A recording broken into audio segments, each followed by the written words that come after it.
dokskirmidak Nishtogisku Ebendo chigeyak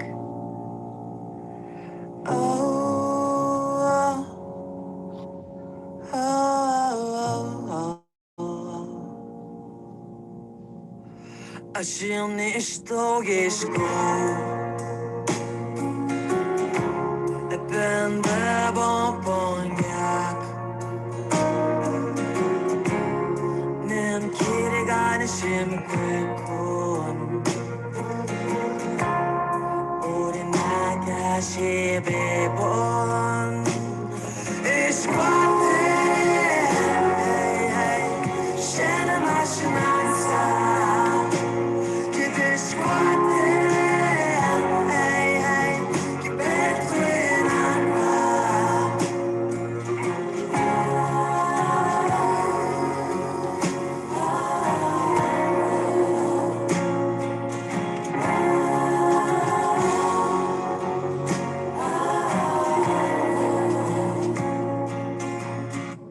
Ashim nishtogisku Eben dokskirmidak Nishtogisku Eben dochigeyak No tawi Shana mashinansa Kidishkwate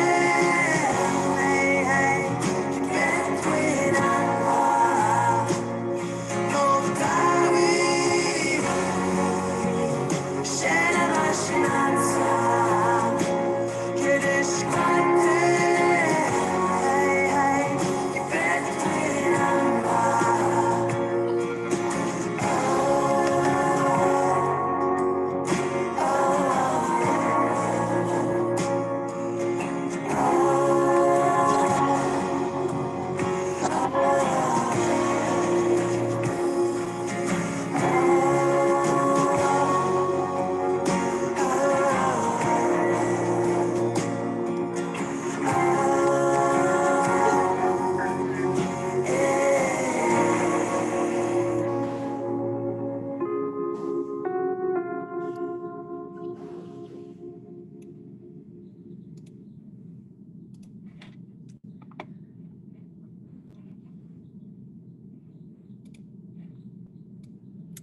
Okay, welcome everyone to this One Health seminar series. This series is organized by the University of Guelph One Health Institute. And I was facilitating a few weeks ago now, so you might recognize me, but my name is Carrie and I'm a PhD student in the Department of Population Medicine. And I'm also one of the collaborative specialization in One Health students. So it's my pleasure to be facilitating again today. And feel free to keep filling out that Mentimeter as we go through this seminar today. But of course, we're back with our second One Health Mentimeter that I just want to use to remind us of how transdisciplinary One Health can be, with a few different disciplines coming out in that meter. So the music at the beginning of this session is by Laura Nikwe, who's an Indigenous artist originally from Quebec. And this song is sung entirely in Atikamekw, which is her Indigenous language, and is called Circle of Life. So with that, I would just like to acknowledge that the University of Guelph resides on the ancestral lands of the Attawandaron people and the treaty lands and territory of the Mississaugas of the Credit. As we see from that Mentimeter, we are all gathering from different places today and different areas of specialization, but we're really united in our One Health interests, and we can move forward on our own reconciliation journeys, but continue to share our responsibility in protecting the health of humans, animals, and ecosystems. Just before I introduce our speaker today, I would like to say that we are recording this seminar And the recording will be posted to the One Health YouTube channel, and a link will be made available on the One Health Institute website. The recording may be used by the One Health Institute to showcase and promote some of the great One Health work being done on our campus. So if you have any questions or concerns about the recording, you can email us at our onehealth@uoguelph.ca email, which I will post into the chat. At the end of this seminar, there will be time for questions and discussion. So you can ask your questions either by raising your hand and asking your question yourself, or feel free to type your questions into the chat as well, and we can facilitate from there. But it's now my pleasure to introduce our speaker for today. Dr. Brandon Gilroyed is an associate professor from the School of Environmental Sciences, joining us from our Ridgetown campus. Having received a Bachelor in Science in Molecular Genetics and another Bachelor in Science in Plant Biology from the University of Alberta, Dr. Gilroyed went on to complete a PhD in Civil Engineering from the University of Calgary, and then a postdoc with Agriculture and Agri-Food Canada. Dr. Gilroyd's research focuses on renewable energy production from agriculture byproducts and wastes using anaerobic digestion technology. But today, our speaker will be presenting to us about evaluating livestock mortality management techniques using a One Health approach. So I will turn it over to you, Dr. Gilroyed. Thank you, Carrie. Welcome, everyone who's here, everyone who will see the live recording, including my future self. It's always funny with these things now that we get to go back in 5 years and check if we were right or wrong. Interesting. I'll share my screen. Hopefully everyone can see that. Yeah, we're gonna talk today about livestock mortality management techniques through the lens of One Health. That's the aim. And so a brief overview here of what we'll touch on, a very high level overview, and hopefully it's not so high level that we break our brains and I lose you. We'll talk a bit about mortality management, of course, the need for One Health approaches, and then some specific things with research that's happening in my research group. And so I give this really high level overview because this is sort of the lens that I think of things through for all of our different projects and all the different disciplines that we have. And so for me, everything is about energy, even something as, focused as this on mortality management. And the reason I say that is because everything that we're talking about here is literally sunshine, right? So chickens and eggs are buckets of sunshine, cows and milk are buckets of sunshine, wheat, people, crude oil is a bucket of sunshine, and wind power, renewable energy, is a bucket of sunshine. So all those different areas we work in, but it all comes back to energy. And so that's the really high level approach. I apologize for some of the twitching in the sun video there. I apparently included a few frames that had some eclipses going on or something. So energy and population are inextricably linked. So the little animation on the left is showing the growth in global population over time, starting in 1800, so pre-industrial times, going all the way up. And all those, yellow pings are 1 million people. And so we all know that population is growing. Nothing is really slowing it down. We're almost at 8 billion. The estimates for 2050, 9 to 10 billion. And of course, right alongside that, we can look at our primary energy consumption, and it's gone up a lot in the same time span. And so part of that is industrialization. Part of it is just there's way more people, way more demand.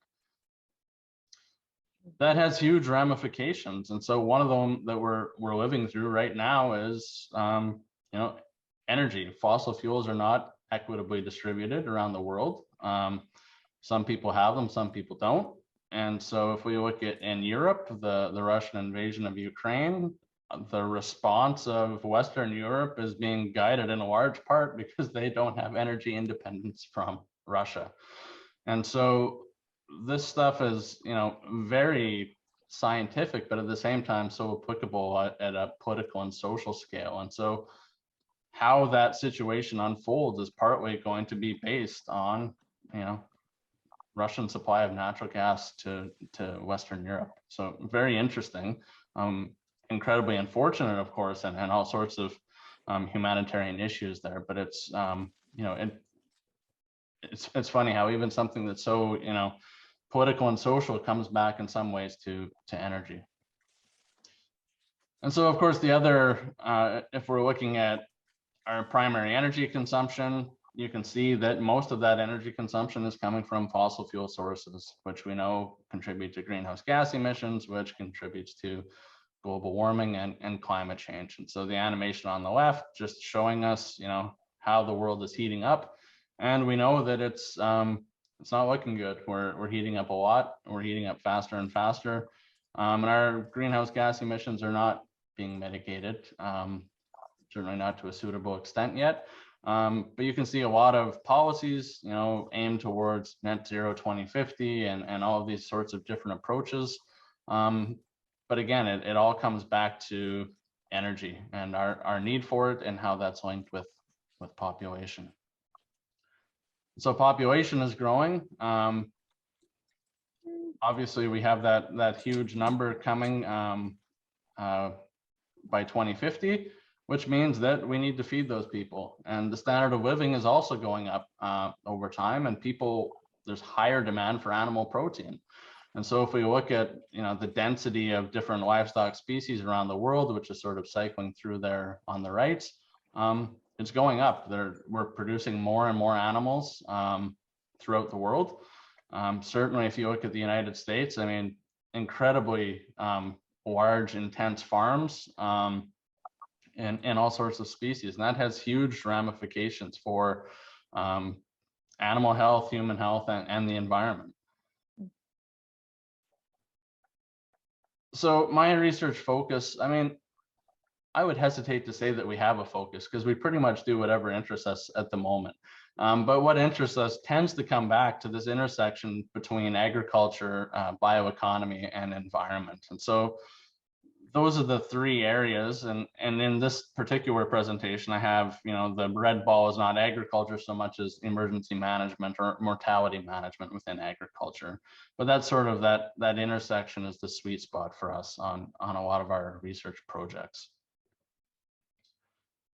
So tunneling down now to actually talk about mortality management, there's really two sort of general categories we can think about. The first is routine.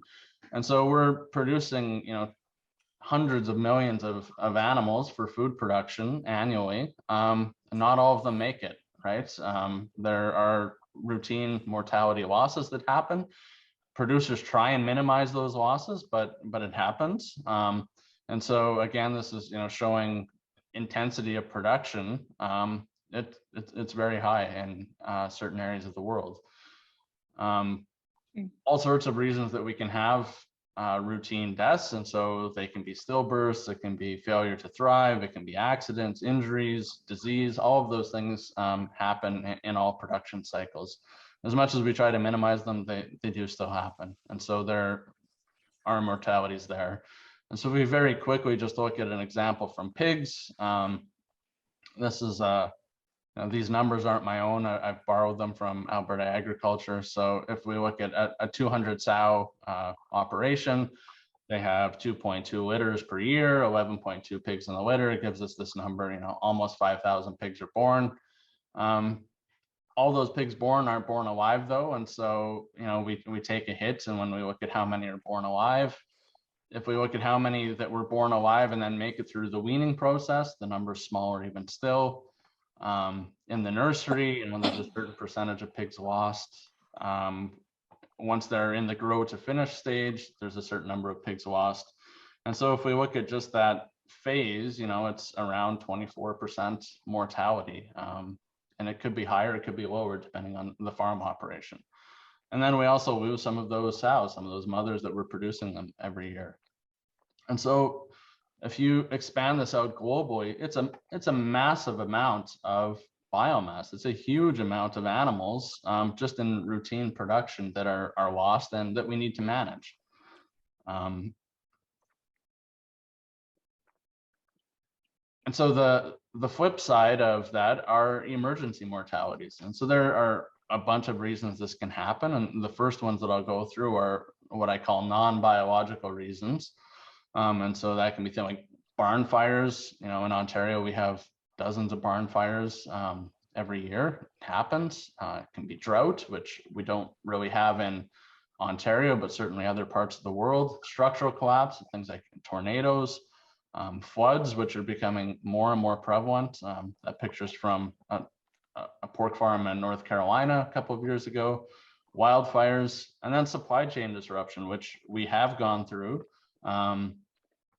There aren't that many meat processors in Canada and North America. And if all of your meat packing workers have COVID and you have to close the plant, there is nowhere for those animals to go. And we get into welfare slaughter situations potentially. So the supply chain disruptions can be, you know, any number of things. I guess the take home message with the increase in animal production is that we're producing more animals, higher intensity, more trade, more complex supply chains. And so all of these things are increasing our risk and of emergency type events happening and the scale of emergency events when they do happen. Another branch of emergency is, of course, infectious disease outbreaks. And so there are a whole bunch of diseases that are of concern that can lead to mass mortality events. And then there's also all the animals that are called that might not even be sick, right? So they're welfare slaughter, they might just be in an exclusion zone. It might be due to supply chain disruptions, trade disruptions if you can't export anymore. All those things can contribute to additional animals that need to be managed. And so a few examples that are out there, avian influenza is pretty much always in the news. There have been a lot of events around the world. African swine fever is you know, a big one internationally, top of mind you know, for Canadian pork producers to hopefully avoid. We don't have African swine fever so far. Foot and mouth disease, another one that is not an issue here, but certainly has caused huge problems internationally. And I threw anthrax on there. That, you know, that could be any number of other things, chronic wasting disease or BSE, or you know, there's no shortage of diseases there that are potentially have mass mortality implications. The swine industry also went through, you know, a PED virus outbreak a few years ago. So why do we have to worry about mortality management? We've already lost the animal. We've lost that investment of time and energy and resources. But it's really important to properly manage mortalities. So it's protecting the health of other animals, the ones that we haven't lost. It's protecting human health. I mean, we've seen from COVID the implications of crossovers of viruses from the animal pool to the human. So that's a big concern. Certainly with viruses that we know have crossover potential, like some of the influenza viruses and birds and pigs. We need to protect the environment. And so the sheer scale of animals that we're talking about has a huge potential for environmental contamination if they're not managed properly. And then there's a big social aspect to this. People really want and need to have confidence in the food system. And that means mortality management can't be in the news. We don't want to be seeing examples of how it's being done poorly. And there's also the economics. So there's a loss involved with, you know, whenever an animal dies before it reaches market. And that's, you know, directly borne by producers. So it's certainly a consideration here in the overall approach. And so, I mean, to be honest, I was not a early adopter of the One Health thinking. I think someone actually said to me, "Hey, what you do sounds a lot like One Health," and I was like, I don't know what that is, but maybe. And then I looked at, the Venn diagram. I'm like, yeah, maybe we are doing some One Health stuff. This does check all the boxes, right? Of environment, human, and animal health. So I've learned quite a bit more about animal health, certainly through interactions with people that know a lot more about the concept than I do. So being a participant on the One Health advisory board has been very, a learning experience for me. So in Ontario, there are a bunch of mortality management techniques that are approved. And so what farmers choose to do is based partly on their location, partly on what's available to them, certainly depending on the species and all those site specific factors. So collection, so paying someone to come and collect your dead stock and take it to landfill or rendering facility is an option for some people, depending on where they're located. Composting on farm, incineration is not really a big thing in Ontario at the moment. Disposal vessels, burial, and anaerobic digestion. So those are all approved processes. And if we look, this is a little bit old, this figure from OMAFRA, what people tend to use. The pickup is the most common, but that's not applicable to everyone, right? So you can't get a pickup for spent hens, for example, things like that. So there's what is used and what is available varies depending on where you are. And all those techniques have pros and cons that have to be evaluated in a situation by situation basis. So if we shift gears a little bit and think about an emergency event, and so in this case, I have it as some sort of infectious disease. Time is really critically important to minimize the spread, and so we need to cull infected animals like as fast as we can. We have to trace contacts, draw quarantine zones, evaluate, what else needs to be done. You find additional infected animals, they have to be culled. There could be welfare slaughter that has to be taken care of. Contaminated manure, bedding, equipment, all of that sort of stuff might have to go through disposal or decon. And then, depending on what we're doing, we might have to transport those animals that have been culled and dispose of them. And so here, there are 3 things listed. There are obviously more techniques than that.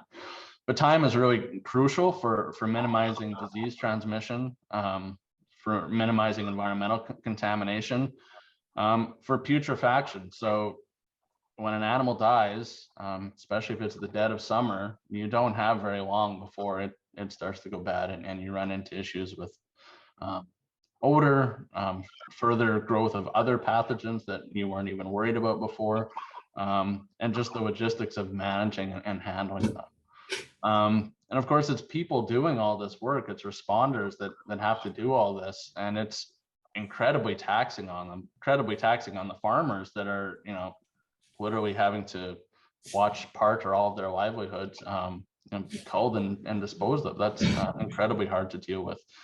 And then there's, weather. Depending on what you're doing, you might not have all the options available based on seasonal things or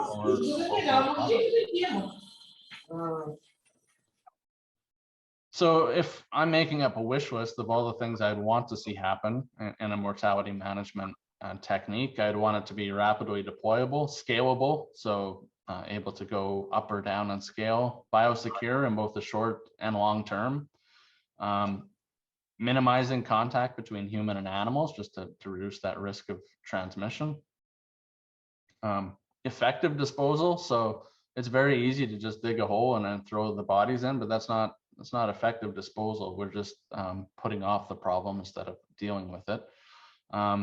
We want it to be reliable, robust, and predictable. So it can't work sometimes and not other times. And ideally, it works in a wide range of scenarios because no 2 situations are identical. On-farm deployment's often desirable, so not moving infected animals around is just generally a good idea. There are procedures to do that that minimize the risk, but generally on-farm deployment should be favored. And then minimal environmental impact. So the environment part usually drags up the back end in terms of importance, because we're so worried about managing the event in the moment, which has that time consideration. And so environmental impacts, it's not to say they're not considered, but they're probably not top of mind, at least at the start of an emergency situation. And so again, if we look at this from a One Health lens, you can slot basically all those things, somewhere in here. Some of them fit into all the categories. Maybe some of them fit better in one spot than another. But those are the considerations that really need to be made. And again, at least what I've seen is that we tend to prioritize, the human animal health component first. But that's not to say the environment is totally neglected.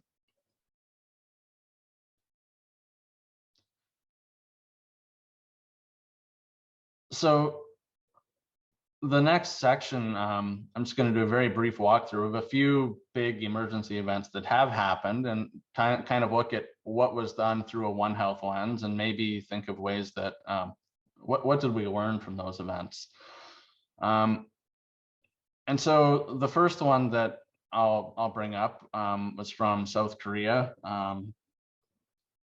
in 2010, 2011. So they had a very large outbreak of foot and mouth disease, which is a virally driven disease, highly infectious. They had infection in both cattle and pigs, though pigs were by far the largest component of the outbreak. But it was like a raging wildfire. So this was spreading 70 kilometers a day out from the initial radius. And so it was going so fast that you just can't get out in front of it, really. And so they ended up culling almost 3.5 million animals, which is, a huge number. And because of the time constraint, because of, limitations basically of the logistics of it, they went with a burial approach. And so this was not the first outbreak of foot and mouth disease in South Korea. They'd had it before, they've had it since. They on this map, so it's showing, all the blue dots are from the foot and mouth disease burial sites. There are red dots there also, which is from an avian influenza outbreak that they had a few years later in 2014-15. So they've gone heavily into the burial approach. At the time of this event, they had a very specifically engineered plan for how burial pits should be designed and how they wanted to have them built. And so they built all of these sites. Basically, the carcasses went in on top of sort of an engineered pit bottom for a leachate collection. They added a lime above and below to try and speed up degradation. And then they sealed these things, these pits with vinyl, with a vinyl cover. And so they left those burial sites undisturbed for 3 years. That's the law. They had to just leave them. And then after 3 years, they went and checked. They started to look, well, how well did this work? And it worked very badly in a whole bunch of places. So some of them, they opened these up and the carcasses look basically the same as they did the day that they went in. Maybe a little bit more stiff, but not decomposed at all, which is obviously not what we want to see. So very poor, no decomposition. And then because they're having to build these sites really fast, the leachate collection didn't always work. And so then there were groundwater contamination issues. And so they have spent an absolute fortune on groundwater monitoring since then. So there are, it's something like 1,000 to 3,000 permanent groundwater monitoring wells throughout the country, where they're looking at, the long-term impacts of this. And so they can see there's some really nice papers out there looking at, nutrient discharge into groundwater, pathogens, so fecal coliforms and things like that in groundwater. And there's very clearly a heavy environmental impact of these burial sites. Not to mention that they're having to go back and re-excavate some of these sites to actually get the bodies to break down. And so that's a big issue, trying to accelerate that mortality stabilization. And it's going to be very expensive to solve that problem. And of course, these sites are tied up now with animals that are not degraded. What happens when the next outbreak comes? There's no more land to put, these burials into. So it's a big ongoing concern there that there's a lot of concern from the public as well. So, so if we go through our checklist, was it rapidly deployable? It was. They were able to get out in front of it eventually. It was scalable, so that was good. But because they had to go so fast, it didn't always go that well. So I would give them a partial check mark there. Biosecure, in the short term, it was secure. They were able to get out ahead of the outbreak and stop it. Long term, is it biosecure? Well, for FMD, probably, but they have other issues that are going on because of the leachate contamination. Minimal human animal contact in the short term, again, yes, but now if we have to go back and dig those up and manually move them around, that's a mix. Certainly the effective, I don't think we can say that for a lot of the sites. Reliable, robust, predictable, definitely can't say it for a lot of the sites. They were able to deploy it on farm, which is only good if it actually works. It's not so good if it's not effective. Now we've just tied up land for something that's not working and is actually a risk. So my point in going through this is not to be critical of the response that happened there. Every time one of these things happens, we make mistakes and we learn from them and adapt strategies. And so, this response was probably better than the response they had previously. And, hopefully the next response is even stronger still. And obviously minimal environmental impact, that's not true. We know that there's some significant environmental impact there. And so if we look at this from a human health, animal health, environment, we might be able to say we're okay on 2 out of the 3, but definitely environment was not great. If we look at another example, the United States, so they had big outbreak of highly pathogenic avian influenza in 2014, 2015. This ultimately resulted in culling over 50 million birds, big economic losses. 27 states involved, I think. And so this started in Oregon and just gradually went to the Midwest and caused all kinds of problems. And turkeys, egg layers, breeders, broilers, any kind of poultry got hit by this. And so the sheer number here just overwhelmed the disposal options. So I think the biggest farm that got hit had something like 6.5 million birds they had to dispose of at one site. And there's just nothing we can do that can handle that. And so the plan is always landfill, right? That's like our magic bullet, which works okay unless the landfill says, no, we don't want to take it. And so they ran into issues where landfills didn't want to do it because they had concern for their own site and their own operators.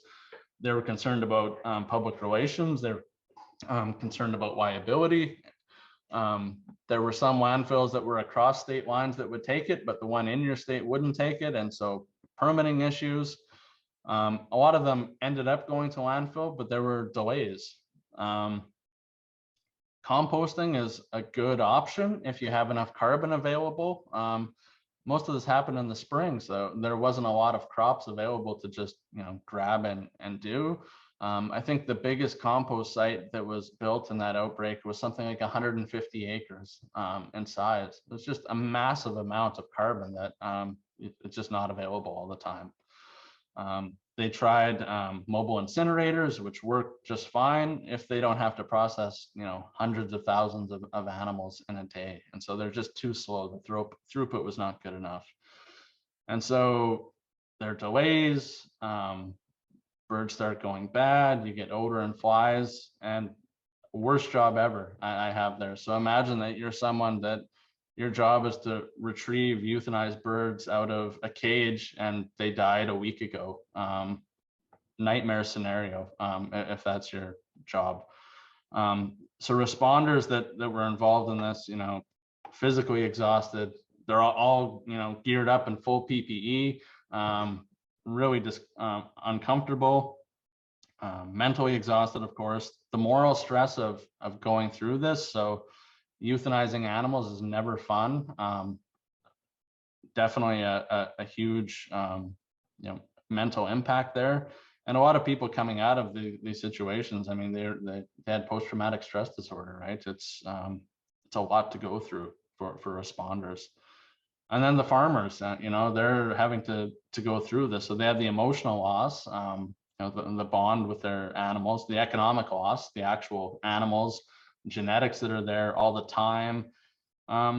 And then blame and shame. And this is something that unfortunately we've seen in other outbreaks. And the one that comes to mind for me is the mad cow disease outbreak in Alberta, where the then premier, got mad at the farmer that the first case was at and said, you're supposed to shoot, shovel, and shut up. You're not supposed to report, when there's a problem.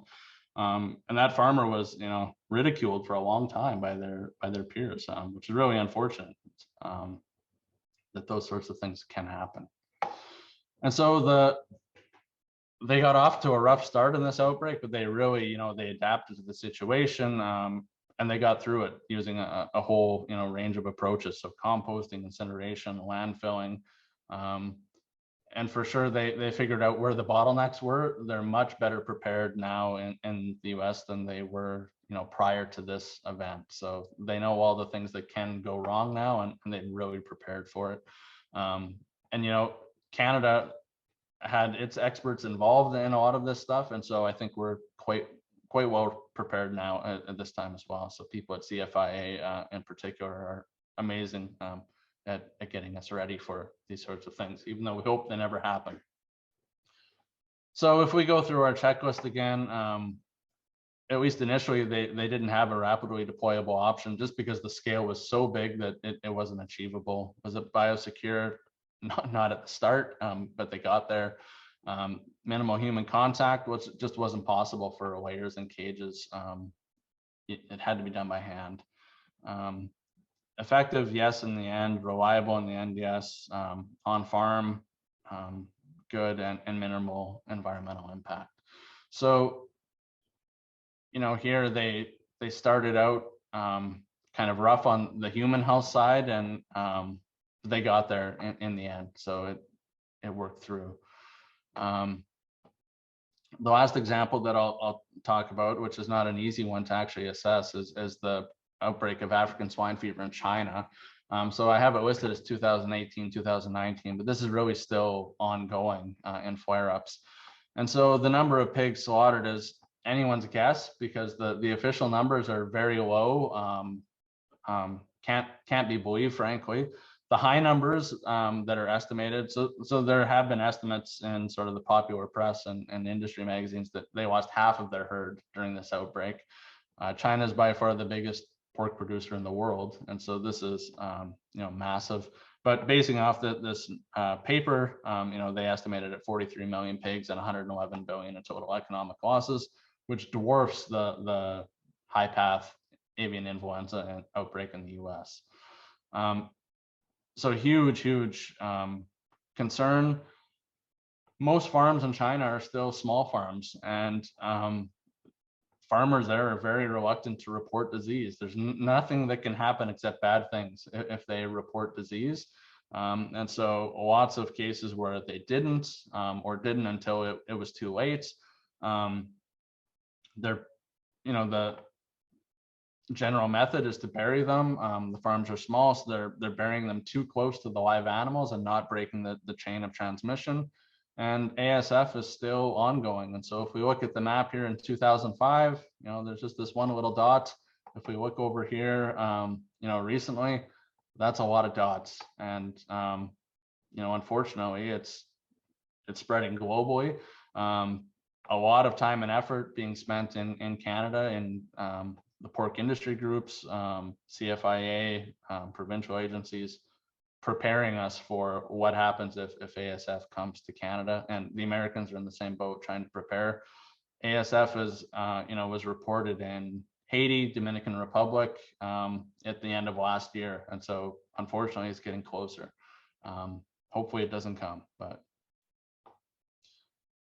So again, if we go through the checklist, they have issues with biosecurity, definitely issues with human contact, and just not a, they need a more robust reporting, response, indemnification system that farmers will trust, so that things happen. On-farm burial is not that effective, especially if it's not done well, and just so many unknowns. Environmental impact is not even really being assessed, right? So it's a lot of unknowns. We just know that it's it's still ongoing, and it's it's bad. And so the scale and logistics of that outbreak, even prevent proper monitoring. It's just, you can't do it. It's countrywide. It's enormous.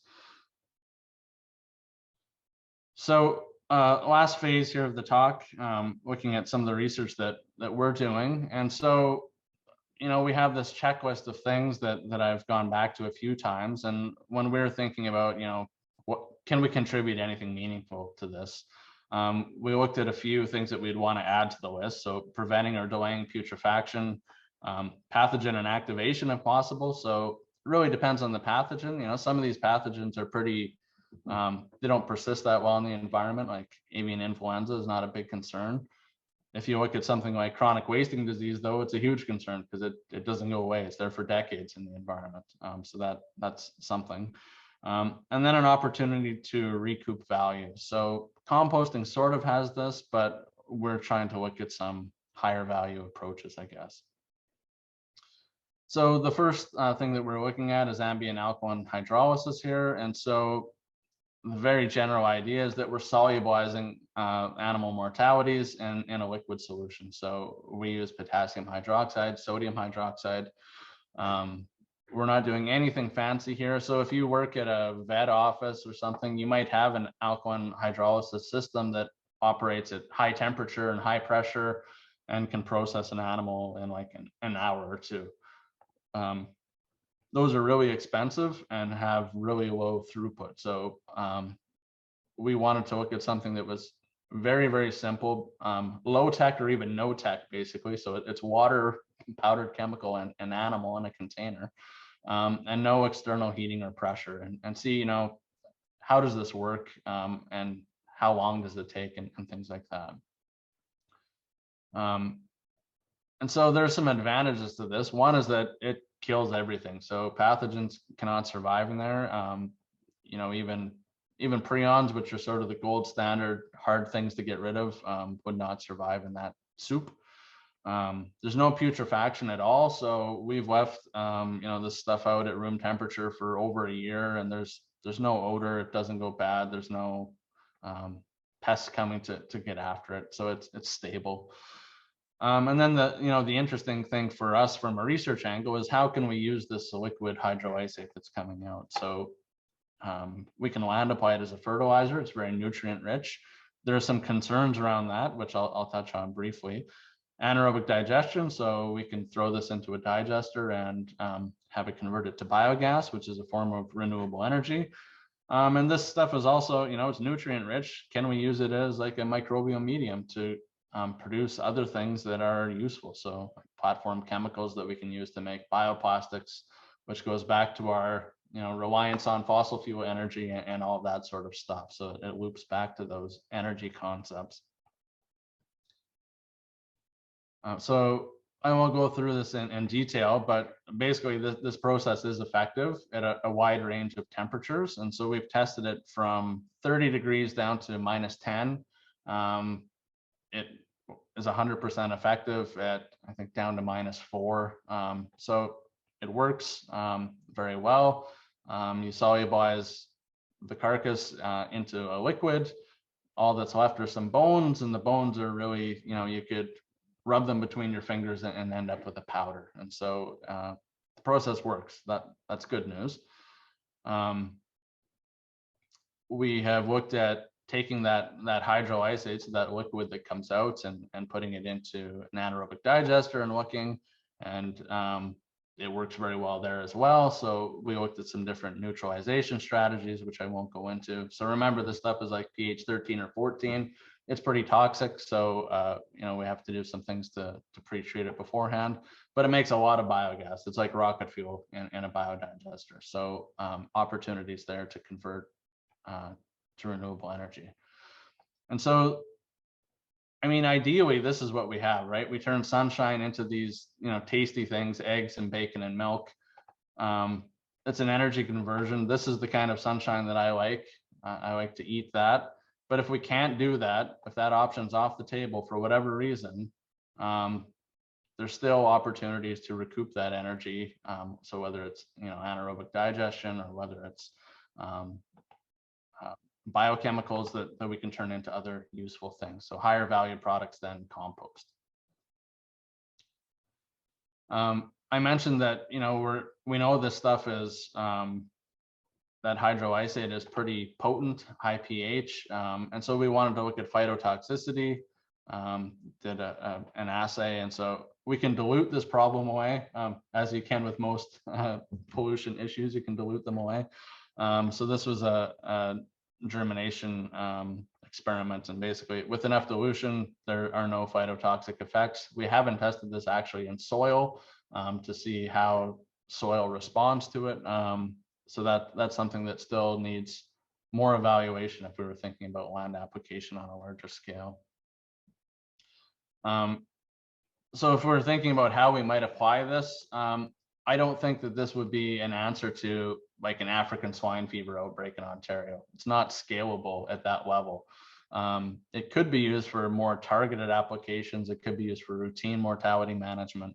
But I think it's scalable, but there's an upper limit on it. And there's also the cost. So the chemical cost of doing this is, not insignificant. So I think it's a tool that could go into the toolbox of responders and producers for situational use, just like all the other tools are. There's no one size fits all. The other one that I'll just mention briefly is above ground burial. And so this is an idea that we're just starting to test, originally tested in the United States under more mild climate conditions than we have. And so the idea here is that we're, excavating a very shallow trench, laying mortalities on it, and then reburying them with the excavated soil cover, and then potentially planting like a cover crop or something on top of it.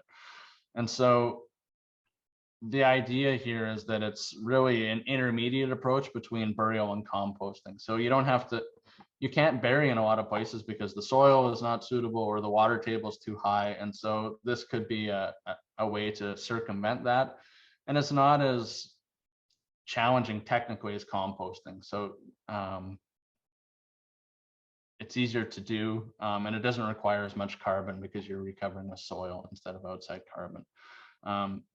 So we're looking at this, now basically looking at, seasonal effects, when we start, how big is an impact, and then what are the degradation kinetics?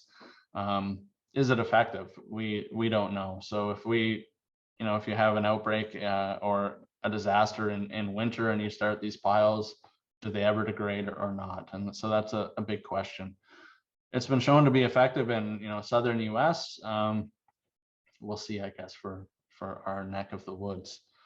And so I guess, yeah, just in close, bringing back this, energy is everything.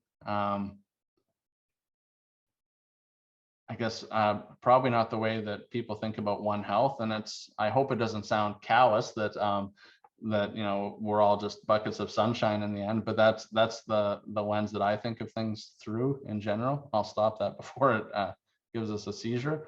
And then just thanks to our mortality disposal team, all these amazing people that do all the work, of course, and our sponsors, which have been really helpful and in recognizing the need for this sort of research, even though it doesn't have a direct line to production. So